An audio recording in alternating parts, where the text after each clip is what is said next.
welcome to the TMZ podcast. I'm Charlie Neff. I'm Edward Lewis. Wow, the blondes are back. Before we get going here, I don't think people quite understand what I do at TMZ. Wait, what do you mean? Because we often, when we get in the pod together, I'm the sports guy at TMZ. Yes. So I don't understand a lot of pop culture, and that's why I ask you a lot of questions about what's going on here. And I think a lot of people are just like, this guy's an idiot. Is he the this because janitor? I made a comment before? I Or don't were know. you seeing backlash? A little bit of both, I guess. No. Yeah, I just want to be clear that I know all of this, obviously, but I just don't know it in detail as Charlie does, and frankly, as the sports guy, I don't know. But you are worthy to be here. Yeah, of course. We are glad that you're here. Charlie Cotton is out on the field. We're not live today. Sad times, but excited to tell you guys all the stories that are going on because it is busy here Really, at work yeah. this week. We got new information about the Diddy sex trafficking trial. Cassie testified.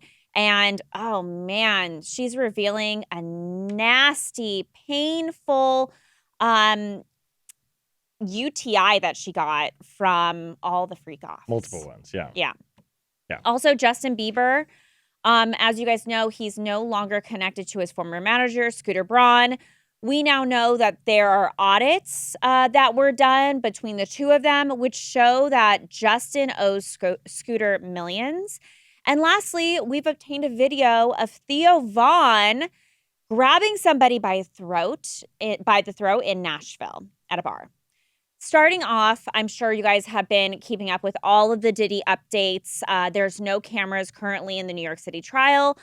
Cassie testified partly yesterday, and then this morning she's been testifying.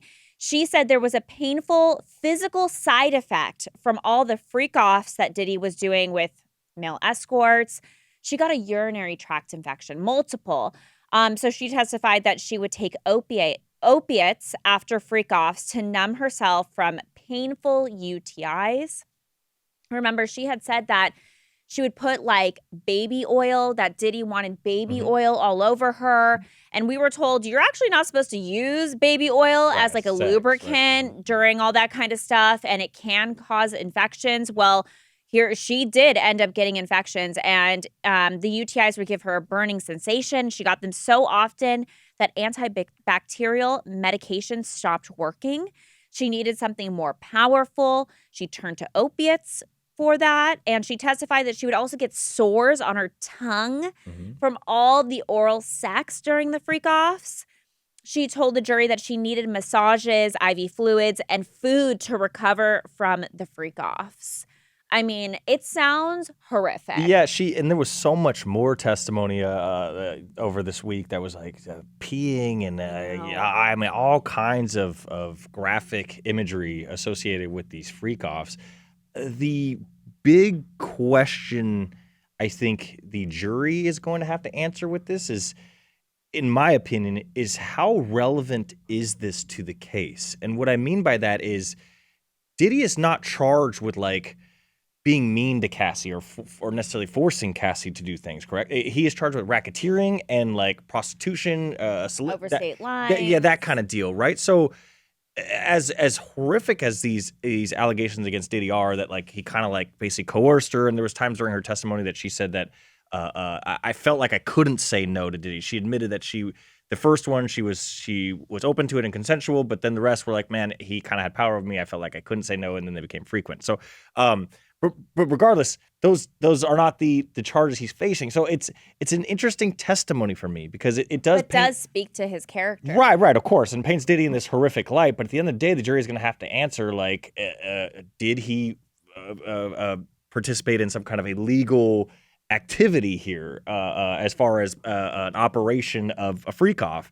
And his side has always been it's consensual, and frankly, she admitted at the open, in the beginning, when I was 22, it was consensual, and then she also admitted like I felt I couldn't say no, but that doesn't mean she did say no. So this is. But I mean, like the video of her, the beating of course, video, that was her. Diddy, her side is trying to say that was her escaping. Right. Freak-off. Sure. Yeah, and that's going to be what Diddy's side is arguing. Otherwise, that she was mad about cheating allegations and phone and all that stuff. So yeah, it's going to come down to like can Diddy's side flip this to that angle. I think, you know what I mean. Like, I think they're going to be like, sure, he's a monster, but like, is he actually committing the crimes that the prosecutors are alleging he's committing, not necessarily a monster boyfriend, you know? Just all these details that have been revealed. Like, I can't imagine being Diddy's kids and sitting there and taking all this in, especially his two young daughters. To know, though. I'm more talking about Justin Combs and the older ones. Like, Quincy. We released a video, I believe, yesterday, right, of the unearthed video we saw with Cassie and him at a party. Yep. I saw Justin in the background. Oh, yeah, they were at all these parties. It seems... I mean, forgive me if I'm jumping to a conclusion here, but it seems like they may have been involved in some of these freak-offs, not necessarily with their father or whatever, but you know what I mean? Like in playing in... Or known about it. Yeah, like, so I don't necessarily think this is news to them, you know? Yeah, like, I guess it's just, for me, more shocking for the girls. Like, these are two young teenage girls that are there hearing all these allegations. I mean, to be honest with you, like, all these things that are being said about Diddy, like that he liked to watch, like his girl being taken down by a male escort. Told Cassie to kiss them. Yeah, and she didn't want to kiss them, she says, because it would be like too intimate, but he's like, kiss him, you know, and like basically directing. And they're going to be showing some of the freak off footage because he was always filming. I saw that, and they're going to show just the jurors, which I guess presumably you're going to see him directing her, and they're going to have to determine, like, I believe the judge called it pornographic material, you know? Yeah. So, yeah. I mean, just so disturbing. Like, I guess I'm just like very vanilla. This is like, you need help. Like, if you are like into watching all this, like, you need serious help. And his mom is there in court. That's the thing, though. Like, because he's kinky, did a crime occur? I don't think this is a little more than kinky. I don't want this to be taken as I'm defending Diddy at all. Yeah, Edward, what are you doing on the weekend? I'm playing devil's advocate here because, I mean, at the end of the day, like, it is a trial. There are two sides, you know what I mean? And I'm very curious to see how they cross-examine her, and frankly, like, how the prosecution proves it does, outside of him being a terrible person, relate to the charges that were against him, which are more racketeering and things like that. We'll keep you guys updated. By the way, every day Harvey is doing a different video, kind of breaking down what is going on each day for the trial, because like I mentioned, there's no video inside the court. So, but we are getting all the notes in real time. We actually have people there. Right? Yep, we have people there listening, hearing all the testimonies and stuff. So we have been posting all the updates on the site, but Harvey's also going to break it down in videos on social media. Okay, moving on to Justin Bieber. We have a new TMZ documentary out called TMZ Investigates What Happened to Justin Bieber. I'm in it. I'm not. Yay me. I didn't see it. Though I don't know if it's yay me. It's some pretty... We'll see tonight, huh? Yeah, it comes out tonight on Fox. But in the documentary, we reveal that Justin Bieber and Scooter Braun had a falling out mostly about money. Obviously, Scooter Braun founded Justin Bieber when he was 13. He really propelled Justin's career. He became the biggest pop star in the world. Well, we're being told that Justin Bieber, later it was brought to his attention by his financial manager, Lou Taylor. Do you recognize that name? No. She used to work with Britney Spears. Yeah. She brought it to Justin's attention, being like, hey, I'm going through all your documents. You got screwed over by Scooter Braun. Okay. So then Justin believed. Roughly what year? You said 2013? This is maybe a couple. Oh, no, he was discovered at 13. But all happened maybe a couple years recently. ago. Okay. Yeah. Okay. So Justin then became like alarmed and believed Scooter owed him tens of millions of dollars. So then Justin and Scooter had like a face-off, like a business meeting. Lou Taylor was there present, and Justin kept telling Scooter, you know, you screwed me. And then Scooter said, look, let's do an audit. So then Scooter's company, Hybe, did an audit to determine how much Scooter may owe Justin.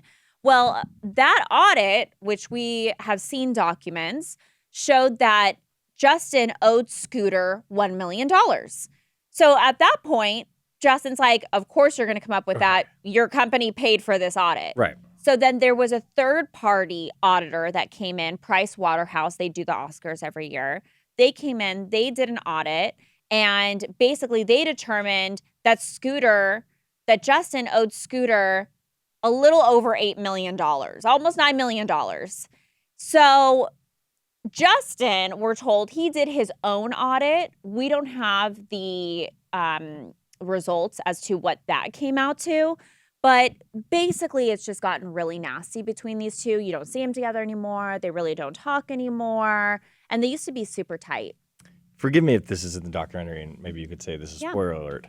But what did Justin Bieber spend his money on that we are quarreling over at most $26 million? Yeah, I mean, if you think about it. What happened to this money? Well, look, I mean, that's something that we touch on in the documentary. Like, how do you go and spend like $500 million? He's got to be, or at least if you took up the total money he's made and earned, it's got to be somewhere he's the like biggest pop star in the between world. $500 million and $1 billion. Well, remember, he canceled 2 tours. Right. Purpose and Justice tour. Right. He could have made $90 million from the Justice tour. I mean, if he goes on tour right now, he's gonna make $100 million. Right, but he hates touring.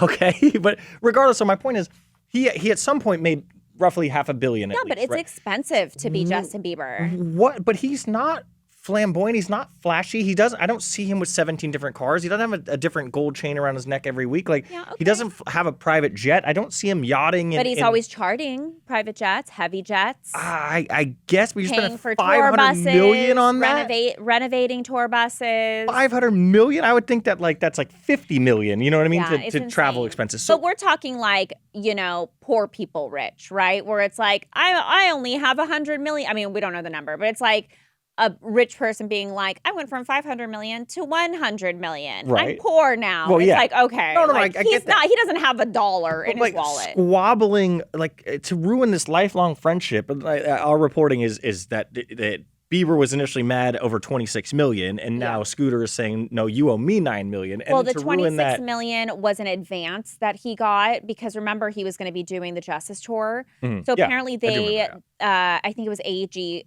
forked up $26 million in the beginning. Got it. Which Justin owed. Yes, or Justin was given. Right. But then when the tour came to a stop, he owed that money back. Sure. So that's kind of like messy as well. Regardless, these figures are so small for a guy who's frankly on the road to being a billionaire. Yeah. Like imagine Mark Cuban.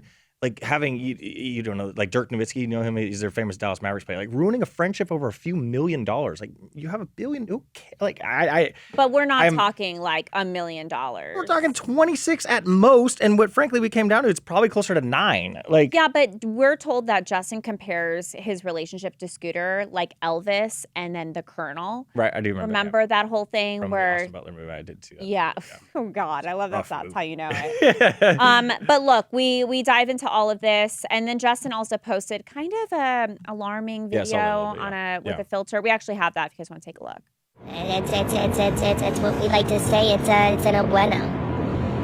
There's a lot of question you ask around. You say you're worried about the what? I mean, it's kind of cute. I like the filter a little bit. But a lot of people are worried because they feel like it's alarming. He seems bored, and at Coachella he was high, but who wasn't at Coachella? Totally, you know what I mean? totally. So, I'm with look, you. I'm not ready to drag Bieber as like what happened to him. Right. You know what I mean? Right. But again, I am fascinated by the money aspect. I am very genuinely curious as to how, because we've heard this even before our documentary that he had been struggling with funds, right? Right. And that's why he sold his catalog. discography or whatever. Yeah.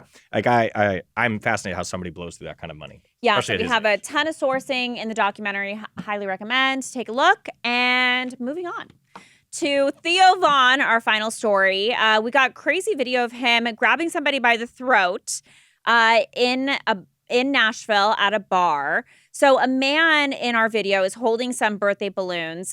He goes up to Theo, but doesn't back down after like a quick back and forth. Clearly antagonizing him. So, I mean, you can kind of tell, like, Theo wants to be left alone. I mean, I get that would be super annoying to have people approach you and be like, hey, pop my balloon or whatever the guy was trying to get him to do.